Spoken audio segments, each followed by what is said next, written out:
I'm Dominic, and I'm with Nerds of Color, and we're here today to talk about Marvel's Echo with Sydney Freeland.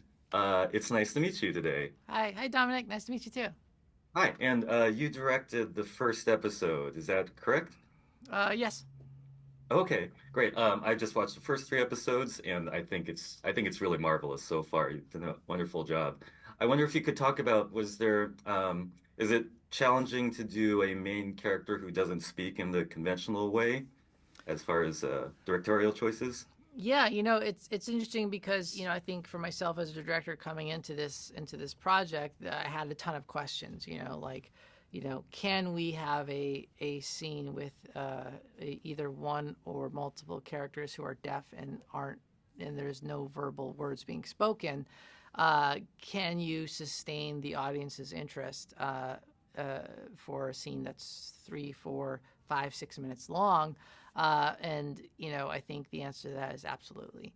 And so for us in the process of preparing for the shoot, I took sign language classes along with my department heads, and we all learned a very interesting aspect of communicating in ASL, which is that between you and I right now, as we're talking, the words coming out of my mouth, that's the text of what I'm saying.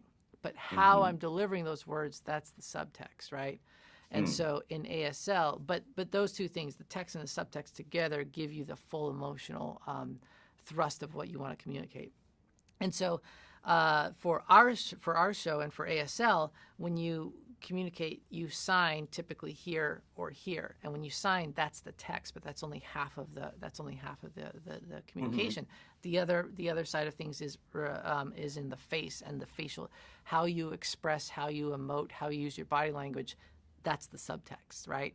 So Hmm. in order to get the full emotional thrust of what you want to communicate, you need to be able to see this and this, right? So what does that mean in our show? That means that for us, this became a close-up. And Yeah. so because this was a close-up for Alakwa Cox, that was a close-up for everybody else. So, for us, that was a perfect example of how representation actually made our story better, but also ended up dictating my entire visual language. Okay, well, I think you're doing a very effective job of it so far. I Thank mean, you. there are so many tricky things. They use ASL sometimes as a secret code language to the side, and there are many tricky things that you're doing great. I wonder if you could talk about. I get the sense as an audience member that indigenous people's stories, Native American narratives, and like the big genres, like we'll say the science fiction superhero genres, are kind of on the rise. I don't know if you saw Prey, that movie that was in the Predator series, but okay, I know you made a little expression. But would you like to comment on like this is an interesting thing for representation in the Marvel universe? Yeah, I think it's a brave new world. I think with shows like Rutherford Falls and Reservation Dogs, and like you said, like films like Prey, it's an incredibly exciting time for Native and Indigenous representation in Hollywood. I think just speaking for myself, it's been so hard, like working for so long, and Hmm. you have to scrape and get by. And I think, but there definitely seems to be an interest in not only creatively but more importantly financially in Indigenous storytelling, both in front of and behind the camera.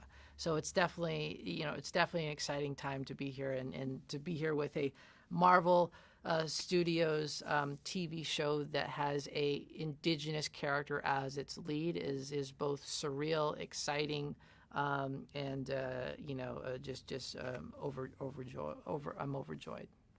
Well, great. I think you're doing a great job. I'm really excited to see how the show concludes, and good luck with everything. Thank you so much.